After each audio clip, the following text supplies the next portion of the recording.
following programme was produced as part of the Radio Gaga training project for older people, funded by the Awards for All Big Lottery UK.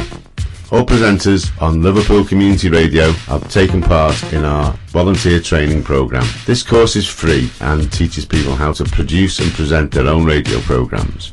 For more information, contact Steve at l-c-r.co.uk or call 0151 345 1290 or visit our website www.l-c-r.co.uk.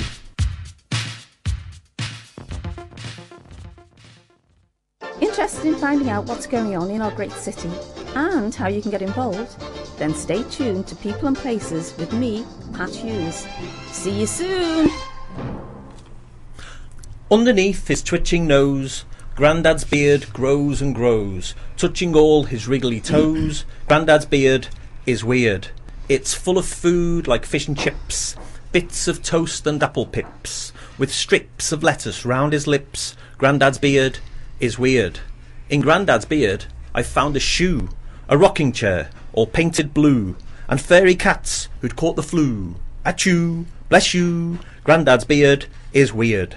Grandad's beard is long and fine. We use it as a washing line, where Granny's blouse and trousers shine. Grandad's beard is weird. His beard is where the sparrows nest, keeping eggs in Grandad's vest. They hatch in Grandad's hairy chest. Grandad's beard is weird. In Grandad's beard I saw a horse chewing hay with chocolate sauce and juggling hoops to loud applause. Grandad's beard is weird. Living under Grandad's chin, a herd of cows leap and spin while chickens play the violin. Grandad's beard is weird. Grandad's beard is like a maze. We've all been lost in here for days. No wonder everybody says Grandad's beard is weird. Thank you so much, John. Was at the fantastic musical festival in Sefton Park last weekend and saw so many men with weird beards. Then I read it's Liverpool Beard Festival this coming Saturday, so obviously that's why. We will be hearing more from poet John Hughes, who wrote that hilarious poem My Grandad's Beard is Weird, later in the programme, as well as great music from David Barnacle, events manager at the Brink. You're listening to me, Pat Hughes, on my People and Places show on Liverpool Community Radio. Liverpool Community Radio is an internet radio station staffed by volunteers like myself who have completed an LCR training course. You can listen to podcasts on all our shows on our website www.l-c-r.co.uk.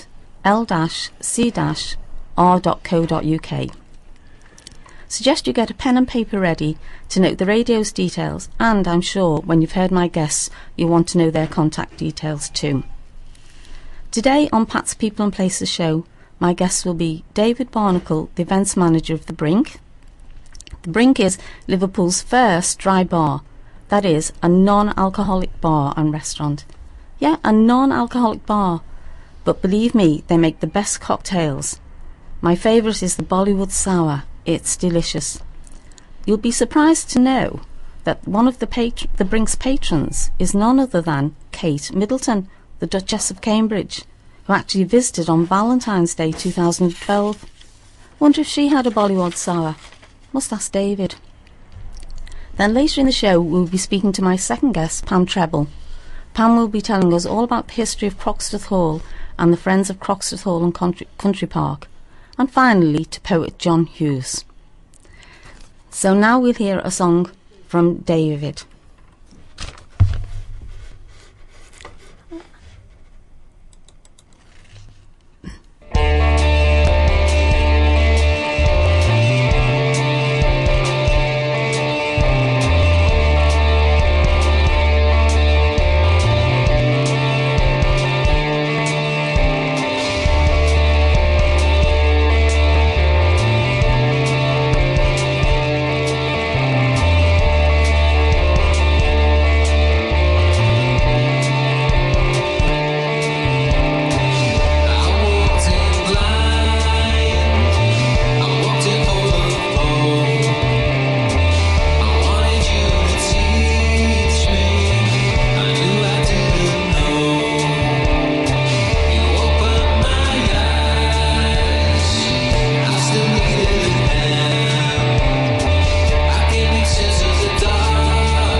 Welcome back to Pat's People and Places. The name of that song was Zep Tepi, and it was sung by my first guest, David Barnacle, who actually writes and composes his own music. Welcome to the show, David. That was a great song, and I know you write most of your songs as well as sing them, so where could listeners hear your other songs? It's all on SoundCloud, and it's under my name, which is I don't think there's any others with my name, David Barnacle. So No. if you go onto the SoundCloud site and type my name in, you'll get a lot of that kind of stuff there. Yeah, it is an unusual name, isn't it? Yeah. So as well as yourself performing at the Brink, I know you feature many local musicians there too. As well as put on, I'm surprised, so many diverse, free, varied nights. Perhaps you'd like to tell our listeners about the Brink and all the Brink's activities? Okay, so as you've mentioned, the Brink is the first ever, not just in Liverpool, in the UK actually, first ever dry bar. Purpose built. That's also a restaurant, and as you say, does events. So it's many different things in one. We do provide services for people in recovery who are looking for an easy way or a less intimidating way of getting help and treatment for problems with drink or drugs, but that's pretty discreet. Now, while that is what we're there to do, we are a mainstream restaurant. At the end of the day, we serve lovely food at very, very cheap prices, which is always commented I know on. the food is gorgeous. And as you say, there's lots of live music. There's art workshops, guitar clubs. There's different guest speakers that we have in from all over the world. Sometimes there's all different kinds of things going on there on a monthly basis. It looks different every time. I know, I'm surprised at how many things you have. In fact, I went to the rock and roll night you had there about a month ago, and I just love rock and roll. It's the one dance I think I can really, really do. So the music starts, and I'm up there jiving away, and there were this group of young people, about 19-year-olds, all dressed in 60s gear, and they get up, and I thought, I'll show you how to jive. Couldn't believe it. There they were, throwing each other over their shoulders, under their... They were absolutely amazing. They were fantastic. And I found out later that they actually go to jive lessons in London Road, so that's why. But the atmosphere was great. It was really, really good. When you said throwing over the shoulders, I thought you meant they were doing something wrong. Oh no, they were so cool. It was great. And then Raucous Caucus, the choir you have there. I love it when Raucous Caucus are on as well. I like their music, but I like the way they move, and I find them very entertaining. In fact, I bought their CD when I was there last time because it was only £1, isn't it? Yeah, it is only £1. And it was really good. So and I've been to your events like your vintage fairs and that. And then, as you say, what films have you got on this month? This month is we do themes for each month. So this month it's like we're going for like a cult sci-fi thing. Some people might not have heard of them, but for the people who know the sci-fi, you know the classics. So one of them's called Brazil, and that's got Robert De Niro in, Bob Hoskins. All right. One of them's called Westworld with Yul Brynner, and another one is the last one is Fahrenheit 451, which is a book, a best-selling novel from I think it was the 40s or the 50s. Yeah. All right. It's about you know, people not allowed to have books, and you know, all the books used to get burnt and stuff like that, and it unfolds from there, shall we say. So cult sci-fi this month. Last month it was Francis Ford Coppola month, so we had stuff like Apocalypse Now and Dracula and Frankenstein, The Outsiders, and The Conversation with Gene Hackman, and it's different every month, and that's just one aspect, you know, but that's free as well. Yeah, that's what's so surprising. There's so much free, isn't there? Yeah, so we work to a tight budget, shall we say. You know, we are a charity at the end of the day. We tie into Action on Addiction, which is our parent charity. So we are on a tight budget, but you know, there's a lot of people. We've got a lot of things in the Brink that we can make a lot of. Like, you know, we have the film projector, so we can put lots of things on there. We have the live football on. Other people come and show their films as well. You know, we have the stage and all the sound equipment, so we can do live music and it doesn't cost. Because you have open mic night, don't you, and poetry nights? Yeah, that's right, and you know, it's very popular. People come down and want to get involved, so you can do things. Yeah, because you have family events as well, don't you? Yeah, well, we have a family group of a Sunday, which is all about it's counselling for the families of people who are in addiction. So that's a very valuable service, and every now and then we like to put something on for them where, you know, the kids come down and the extended family comes down, and it's just a chance for them to sort of connect and enjoy some things, and you know, in a safe space where there's no alcohol involved and no triggers and no possibilities of anything happening that might be untoward. It's just, you know, people call the Brink a very safe place. That's the word that gets mentioned quite a lot. Yeah. And that's what people find when they have events there like that it's a safe place, and it's also very welcoming. It has got a nice atmosphere, hasn't it? Yeah. It's got a really nice atmosphere. Yeah. And they can get a Sunday lunch for £1, can't they? Or so many can. The family group do, yeah, who are attending the counselling workshops. But that's not open to the whole of Liverpool, shall we say. That's strictly I won't mention that bit then. Users. So I can understand why the Brink wins so many awards. Can you remember off the top of your head what you've won? Well, the one that springs to mind always, we are actually official Bar of the Year 2015. Were you? At the moment, yeah. Wow. So that was the funnily enough, I think it's the LCR Tourism Awards, which is, you know, the organisation in charge of pushing Liverpool globally as a brand and getting people to you know, come to the city. So all the bigwigs basically, and you know, it was in St George's Hall. I think there's about 700 people there, and you know, we went there with we didn't think that we'd win it. You know, especially with us not having any alcohol, but it was nice to be recognised for what we're doing. And yeah, we won it, and we are now officially Bar of the Year in Liverpool 2015. Fantastic. Well, and you're actually in an area where it seems like a bar, because you're in Bowl Street, you know, and Street, isn't it? And Park Street, and there's so many bars, and that's where all the bars and the young people go to, isn't it? Well, I tend to call Seal Street just one big bar. I think it's just and you're part of that. Like. Well, it's on the other side. Seal Street, it's a road running parallel to us.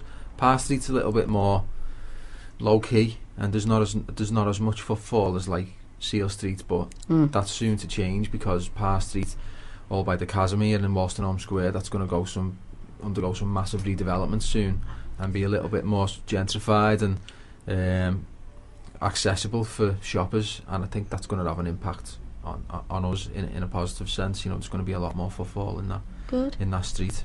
Brilliant. So if people want to know what's going on at the Brink, how would they find out any information? Well, we've got the website, thebrinkliverpool.com. We've got a Facebook page with nearly 10,000 likes at the moment, where if you like the page, you get all the updates there. There's the Twitter feed, but there's also a contacts list which I continually add to and maintain, and I send out the events and services list every month to let people know of all the I stuff keep getting that's that. on, the regular stuff, and the one-offs that are on, and all the different things that are going on in the venue.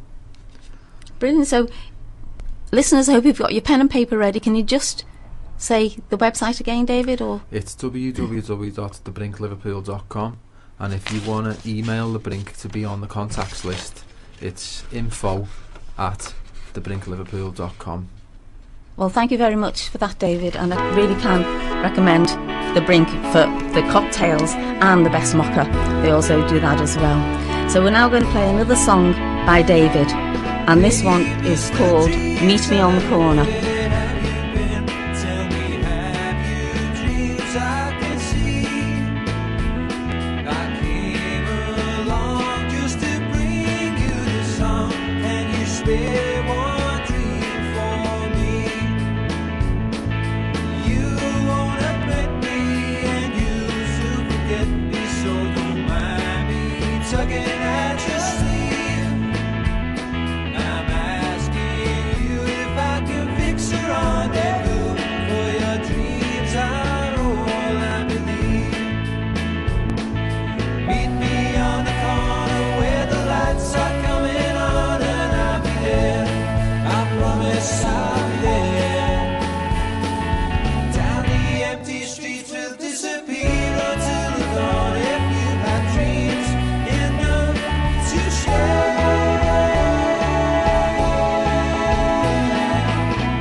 Will disappear until the dawn if you have dreams enough to share.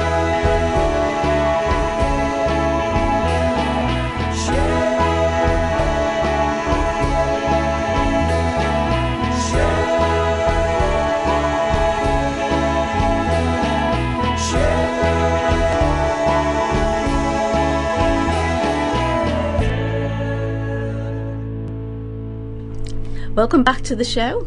That was David Barnacle, the events manager from the Brink, singing Meet Me on the Corner. The tracks we play, or the last two that we've played, were written and performed by David himself.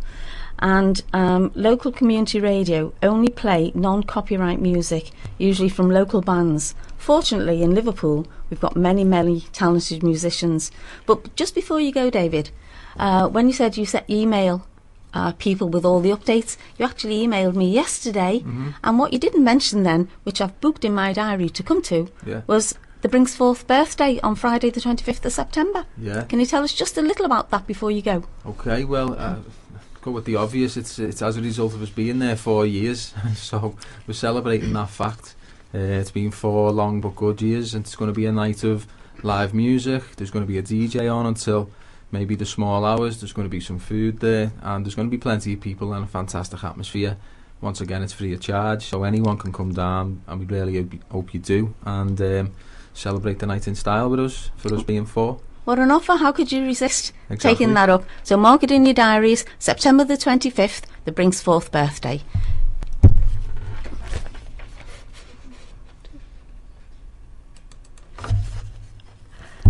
And now,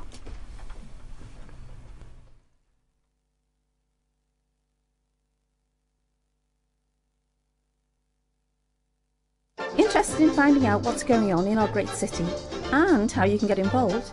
Then stay tuned to People and Places with me, Pat Hughes. See you soon!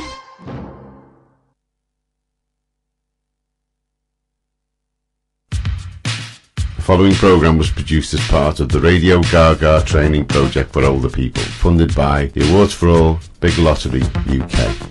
All presenters on Liverpool Community Radio have taken part in our volunteer training programme. This course is free and teaches people how to produce and present their own radio programmes. For more information, contact Steve at l l-c-r.co.uk or call 0151 345 1290 or visit our website www.l-c-r.co.uk.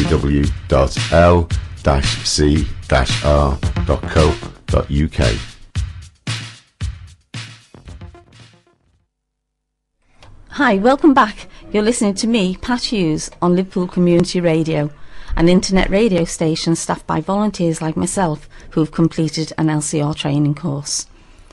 And my next guest is Pam Treble, who will be telling us about the history of Croxteth Hall and about the volunteer role with a difference. Hi Pam, welcome to Pat's People and Places.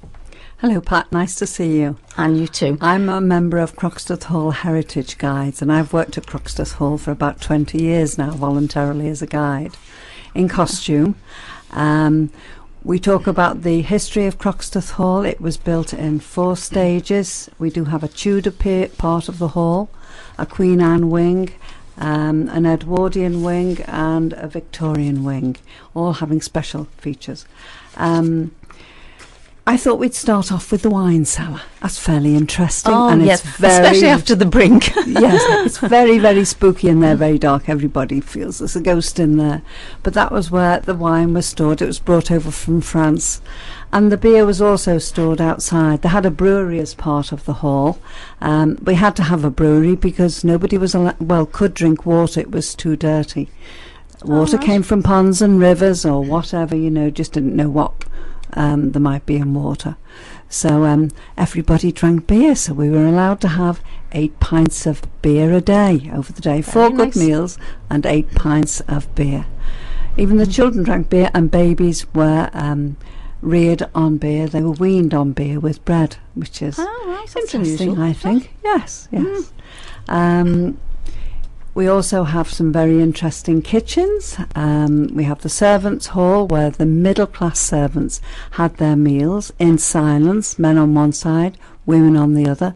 They'd get 4 very good meals a day, and with their beer, of course, and they would have a little while afterwards for conversation. It wasn't a warm room. They didn't want them to sit around long. No. So was it as strict as that upstairs too, that the men and the ladies didn't speak at breakfast? Oh, no.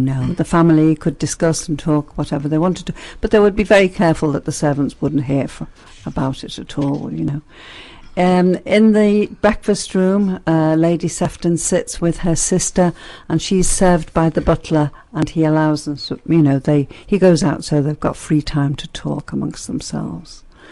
Yes. Right. And I believe the last Lady Sefton had some very sort of interesting and influential friends. She did. She was a great friend of Wallace Simpson, and she and her husband, Lord Sefton, who wasn't her husband at the time, she was a Paris model, and they formed a friendship with the man who became Edward VIII, and we all know that he wasn't prepared to take the role of king unless Wallace Simpson, his wife, became queen.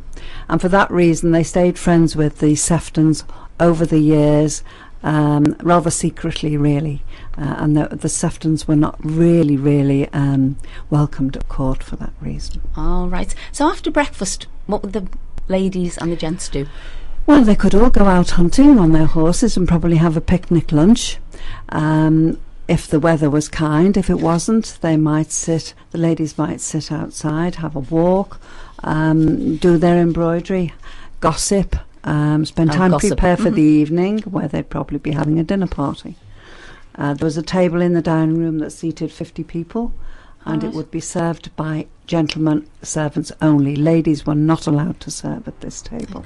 I believe they had Queen Victoria actually as a guest in October. Indeed, she came in October. 1851. Exactly, yes, she came over with her family and stayed overnight and entertained the local nobles in the garden to a garden party afterwards. Yes. And then after the evening meal, what would they do? They'd play charades and cards. There's a card room there. They would play charades and play cards also. Quite a lot of gambling would be done. They like gambling. They would play billiards. Is this males in one area and females in the other? No, they all intermixed. Yes, they were very close and friendly. They would play billiards. sixth Countess, Helena, she was the best billiard player of them all. She would go and play billiards. Well, we women can do everything better than men. Exactly, of course Yes, we so can. that's not surprising. Yes, yes. And then, obviously, they would retire to their bedrooms. Yes, yes, yes. Lord and Lady Sefton's shared a beautiful bedroom. It really is a lovely room. Anybody is free to come and see it. Lots of lovely furniture. It's Victorian furniture. They have a cabinet in there. Lady Sefton has 250 pairs of silk gloves there. Oh my goodness. And each of them have their own little quite large dressing room off. So if either of them was feeling unwell, Lord Sefton would go into his dressing room and sleep in his single bed there. If there'd been a disagreement, perhaps, he'd have gone into his own bedroom. Or if he'd come in late from his club. So he's probably in there quite a lot. Yes, he did sadly die in that bedroom. Oh dear. I believe he was quite tall. He was 6'5" tall, a very, very handsome man. They had no children, the last Lord and Lady Sefton, and they'd been in existence, the family, for 1,000 years, which was a great pity. Oh yeah. So that's obviously why they had no heirs, and it went to the city. No, it had to go. It used to go through the direct male line, but as they had no children at all, they gave it up to the citizens of Liverpool for their privilege and pleasure. Oh, and so we can all enjoy Croxteth Hall. It is. now. It's a lovely hall. Yes. And the grounds. I just love walking through Croxteth. I think it's we beautiful. are lucky to have it. We really are. We are. Grounds are beautiful. Well, that's been really interesting, Pam. And I know that's not the end of seeing Lord and Lady Sefton, maids, butlers, footmen, etc., walking about the hall. Yes. But before finding out more about why that still happens, we're going to have a poem from John. Well, this was a poem inspired by some young people I was working with in the Tate, and we tried to give them the idea that art can be many things, so this was inspired by them. We're a gang of artists, and we like making things. We made a dancing teapot and a toilet seat that sings. We made a house of cheese and a bicycle of bones. We made paper furniture and chocolate telephones. We made a whistling wristwatch, a burping tumble dryer, engines that make noises like the voices in a choir, rocket-powered skateboards and rollerblades with wings. We're a gang of artists, and we like making things. We're a gang of artists, and we like making things. We made a silent drum kit and a bell that never rings, a long electric paintbrush, creating works of art, a broken wooden figure with a broken wooden heart, a minibus that bounces, a taxicab that jumps, a motor car that gargles, and a motorbike that trumps. We made a wig for Dad out of ukulele strings. We're a gang of artists, and we like making things. We're a gang of artists, and we like making things. We made a clockwork giant out of rusty cogs and springs. From torn-up bits of carpet, we made a wedding dress. We built a homemade monster from a huge untidy mess. But better than all this is the impact that we make. We make you point and smile at each triumph and mistake. We make you gaze in wonder at our wild happenings. We're a gang of artists, and we like making things. Interesting. Thank you very much, what's John. going on in our great city and how you can get involved, then stay tuned to People and Places with me, Pat Hughes. See you soon. The poem you just heard was another one written by my guest, poet-storyteller John Hughes. My second guest, Pam Treble, has told us a little about the history of Croxteth Hall. Now Pam's going to tell us about what the heritage guides do, which Pam is also a member of. Over to you, Pam. Thanks, Pat. Well, I'm a member of Croxteth Hall Heritage Guides. I have been for 20 years. We're a group of ladies and gentlemen who dress up in Victorian costume and show the people around the hall and tell them about the history of the hall. We work a lot with children. Children's groups come in and schools, and they actually take part also dressed in Victorian clothing in how it showing people how it was. They make chocolate truffles, they clean the hall, the little girls, with mops and buckets, and the boys learn how to fold napkins and pour wine, which is actually Ribena, of course, and present it to Lord and Lady Sefton. We have a big occasion at Christmas called the Victorian Christmas, where schools come in and spend half a day actually coming to the children come to work as in a position at the hall and go back in time and have a big party at the end of it all. It really is exciting and lovely. Well, actually, I have a confession, Pam. 2 years ago, a friend who's a volunteer asked me to volunteer just for a couple of the school visits at Christmas. And being a newcomer, I had to start at the bottom, and I was a downstairs maid, still am really, showing the children how to make mince pies and truffles. And although the kitchens were freezing, I really enjoyed it. It was great seeing the children acting the parts and their faces when the truffles were made and when the pies came out of the ovens. And then while the pies were in the oven, that was the only time we downstairs maids were allowed upstairs to decorate the table ready for Lord and Lady Sefton and their children and guests' Christmas party.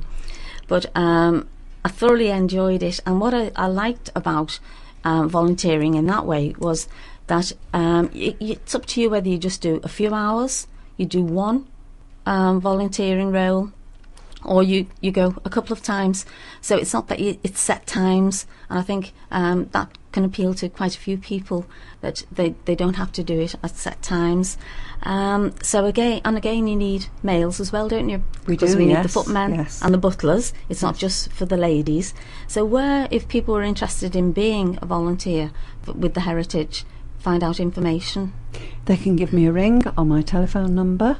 I'm looking after the guys at the moment. My telephone number is 0151 546 2599, and I'll give them any information, and we can speak and see whether it's suitable for them or for us. Yes, I'm sure they'd enjoy it. They would. They'd get a lot out of fun. it. Yes, it is. And it's lovely seeing all the children. I think it's an interesting way to put Victorian history over to children. It's excellent. It really is. It is. Yes. And I say they love dressing up. And they send us letters back after their day doing a Victorian Christmas, say it was the best day of their lives. And they never want to go home there. They want to get back downstairs and pluck Lord Sefton's pheasant that he's shot, because he goes out with his big gun shooting pheasants also. Yeah. And talking about dressing up, I'll say this quickly, but I was surprised to learn that boys in the Victorian age actually wore dresses till they were about 7. They did, yes. We have a picture of them in Lord Sefton's bedroom.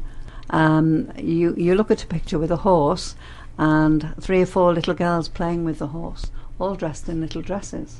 And these children are probably going up to about 6-7 years old, but they're all little boys. Yeah. Little boys didn't wear trousers until they were breeched. We don't really know why this was, but when a boy got old enough to be breeched, he was considered to be growing into a young man, and would be treated as a boy, not as a baby, I suppose. I thought that was really interesting. It is, isn't it? But I must tell you, listeners, about this, what I thought was an hilarious visit to Pam's. I'd call up Pam's to drop some information off about where the studio was. Pam invited me in, standing in her hallway, and I could hear this chatting in the kitchen. And I'm thinking, they've got a lot to say. When Pam says, "Oh, that's Charlie, he never shuts up. Come in and say hello, and then he might quieten down." So we went into the kitchen. There was nobody in the kitchen except a bird in a cage. So I looked at the bird, and the bird looked at me, and he looked me straight in the eye, and then he says, "Who are you?" I couldn't believe it. Then Pam says, "This is friend Pat," and Charlie, who's a parrot, says, "Oh, whatever." And then he looks at me and then just says, "Right, go with you, yeah?" And I was just in hysterics. I couldn't stop laughing at this hilarious parrot who was so intelligent. In fact, it might do a show one day as Charlie as the guest. Now we're going to go over to...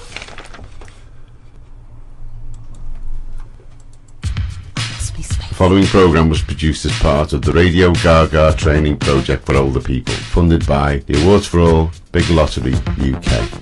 All presenters on Liverpool Community Radio have taken part in our volunteer training programme. This course is free and teaches people how to produce and present their own radio programmes. For more information, contact Steve at l-c-r.co.uk or call 0151 345 1290 or visit our website www.l-c-r.co.uk.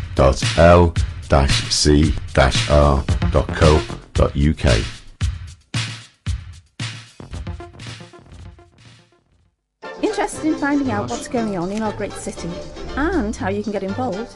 Then stay tuned to People and Places with me, Pat Hughes. See you soon! Okay, thank you. Bye. Why's that stopped? Hi, we've heard some great poems on the show today, so let's speak to the poet himself, John Hughes. Hi, John. Hi, Pat. Hi, love your poems, especially My Grandad's Beard. My grandchildren will love chanting that to their grandad, who's got a big beard. I believe as well as a poet, you're also a comedian? Well, I used to do a lot of stand-up comedy a few years back, and now that's transformed into performance poetry and storytelling as well. And these days it's mainly for children, so the contrast is stand-up comedy used to be a lot of drunk grown-ups in the audience, whereas now I do families and children and school events and All the Hay Hospital and various festivals and the like, doing stories and poems. So what you're hearing today are the rhymes that I occasionally do between the more waffly storytelling. But the waffly storytelling, I think, developed a little bit out of the stand-up comedy. All right, I'm useless at jokes. I always forget the punchlines, and I bet your family get fed up with corny jokes as well. Well, I do some terrible jokes in the house. My son kind of winces with embarrassment every time I start joking, but I think what I try to do is leave the good stuff for the public, and then I just kind of, all the unedited terrible jokes get heard by my mum and dad and my son and the other half, so they get all the terrible jokes, and hopefully they've got all edited out by the time I face the public. Oh, right. So you actually work for a company? Yeah, well, I work through a project called the Windows Project mainly. I do a lot of independent work, and I do have my day job as well in the Tate, but but mainly I work through a project called the Windows Project, which is a group of writers and storytellers and poets who work in the community or in education one way or another, and we all have a sort of mission really as well. Rather than live in our ivory towers, we kind of write our stuff, we perform our stuff, we do workshops with our stuff, so we always try to enable creative writing and a creative use of language, no matter who you are, no matter what level you are, no matter what your literacy is. We kind of try to encourage a creative use of language in lots and lots of ways really. It can be the spoken word, it can be the word on the page, it can be words and language in lots of different ways. Yeah, I think it's really good that children get involved in that, because as you say, academically they might not be able to write a story or a poem, but they can act it out, or their imagination runs we haven't wild. got time today to do one of my longer waffly stories, but storytelling is where the poems are recited and learnt like a song almost, and the rhymes especially. But I think storytelling is you can tell the oldest story in the world, but it has to be the most recent story in the world when you're telling it. So if I say I've got a story about a character called, and someone in the audience says their name is Billy, then I say, right, his name's Billy and he had a stripy jumper on like you. So it's a story that's living in the moment. So storytelling isn't necessarily about reciting a script or even writing it down. And sometimes people who are less literate find that they've got charisma. That's probably why they haven't actually sat down to learn and read and write properly, because they're busy being charismatic and performative rather than kind of in an isolated room somewhere learning how to read and write. But it's nice to show to them, but also show to the audience. Nice to show that that you can still hold an audience with words and language, and even if your literacy is quite low, and sometimes charisma comes into that, and sometimes acting comes into that, performance comes into that, and it's nice to kind of put that energy, if you like, that kind of restless energy that a lot of children might have into something positive. It can go either way, can't it? I suppose. And it's nice that you can kind of keep it in a creative, positive direction. And a lot of them find they can tell stories and keep an audience's attention, and they find that all the little tricks that writers use, such as characterization or a strong opening in a story, or how to work on a plot in a story, what will be a strong ending, all those things they can actually do even if their literacy is quite low. So and sometimes I think teachers as well, sometimes especially in primary schools, teachers are meant to know about a lot of things, and they might know about punctuation and grammar, but they might not necessarily know how to create character or necessarily right. Create a strong opening in a story. And I think when you specialise in something, you can take that to a school. Poor teachers these days have to know about geography, maths and everything else, and so They do. English might not be their higher subject. So sometimes it's nice to have someone in the room, in any subject. It's nice to have a musician teaching you music. It's nice to have a storyteller and a writer and a poet teaching you about storytelling, writing and poetry. Yeah, I suppose the teacher has to look quite in control and not let her silly side out or his silly side out too much, because the children have to learn other ways of growing up. Yeah. But you can actually then do all those silly things. Oh yes, and I think that's it. As a visitor, you have a kind of novelty appeal, and you can do things that a teacher would never get away with as well. If I was, That's I right. think it's a teacher works with children day in, day out, and so they need a certain level of control. And as a guest, you can be a little bit more subversive. I could do a poem about picking your nose, for example. Whereas if a teacher did that for the rest of the year in the school, everyone would be saying, "Oh, you're the picking your nose teacher, aren't you?" That's so we would right. never live that down. So I think if you're a visitor, you've always got a novelty appeal. Teachers always say to me, actually, when I walk, because they always say, "What have you brought with you?" And I say, "Oh, just words." And they say, "Nothing else?" I say, "Nothing else, just words." "Just words?" I say, "Yes, just words." "Nothing else, just words." "Nothing else, just words." You've got a very deep voice for a lady teacher. Never mind my voice. What have you brought? Just words. Nothing else, just words. But we normally have a list at the end of the day, if I work with a class for a day, of the various things that words have made us do. So words can make you laugh. We don't make anybody cry with the words, Right. but we explore the idea that words and stories can make us cry. So we'll talk about movies that we've seen that have made us cry, for example. Words can make us scared. Words can make us excited. So that's the list we have at the end of the day. Is words can make us laugh, cry. They can make us feel quite ill. They can make us feel hungry. If I did a poem now about chips, your mouth would start watering. So words are very powerful, and I think that's what I try to get across. And the words aren't there for someone else to give to you. Words can be your words. You can own words and language and use your words and language. And I think that's what we try to do. Oh, that sounds brilliant. Yeah. So if schools or youth clubs or whatever wanted to find out more information or to book you, where would they go to? Oh yeah, if you go to I can't remember off the top of my head now, if you go to the Windows Project website, so if you Google the Windows Project Liverpool, then, or if you Google my name, John Hughes, and there's a lot of John Hugheses out there, I'm aware, or John Hughes Windows Project, you'll see a little bit about me on that website there, with a terrible photograph, which I keep meaning to change. And but also I think, the Windows Project, you can see other writers on that website as well. So there's various types of writer that might suit your requirements in different ways. So so I'm particularly interested in performance and storytelling, but some writers might be quieter, and they might do words on the page, for example. They might write nature poetry. Your class might be doing nature poetry, so there'll be a certain type of writer who can do that. So you can always contact my own desk at home, which is 0151 638 1325. But normally I would kind of arrange a booking or a visit through the Windows Project, and it's Dave Ward who runs the Windows Project. So we can either do it independently or through the Windows, but mainly I like to do it through the Windows Project because he's an organised guy who looks after us all. So. All right.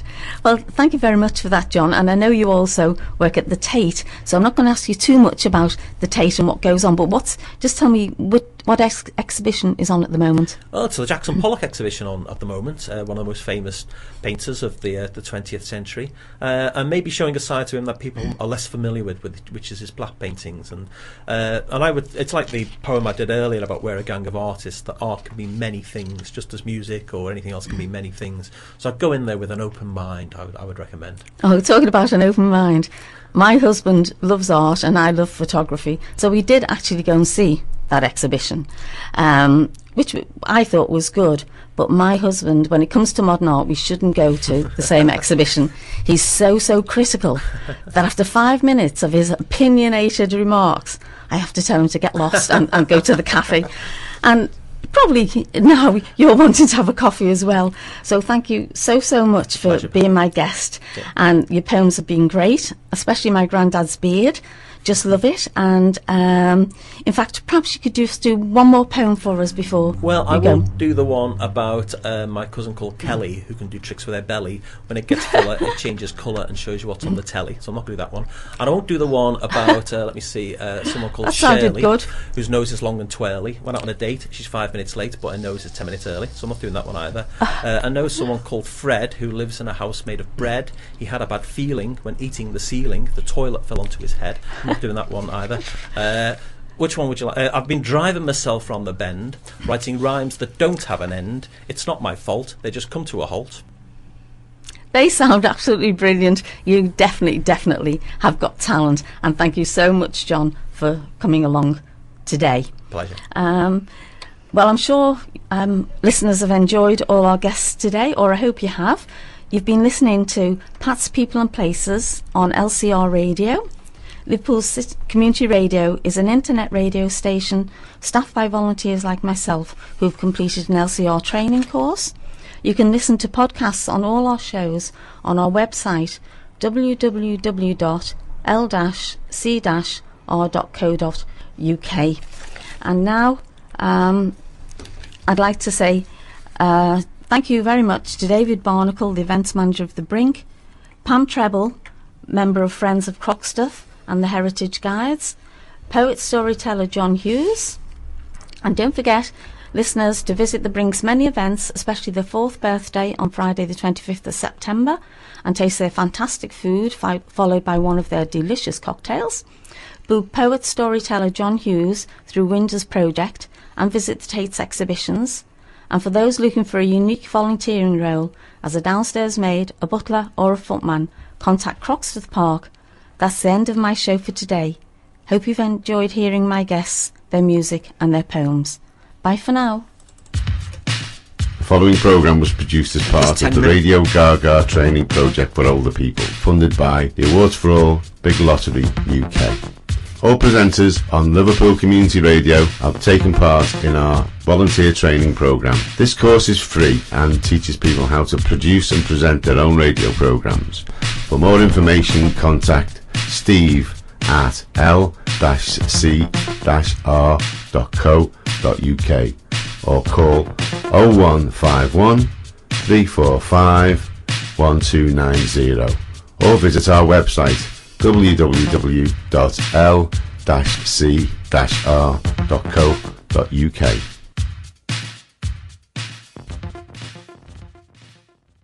Interested in finding out what's going on in our great city and how you can get involved? Then stay tuned to People and Places with me, Pat Hughes. See you soon!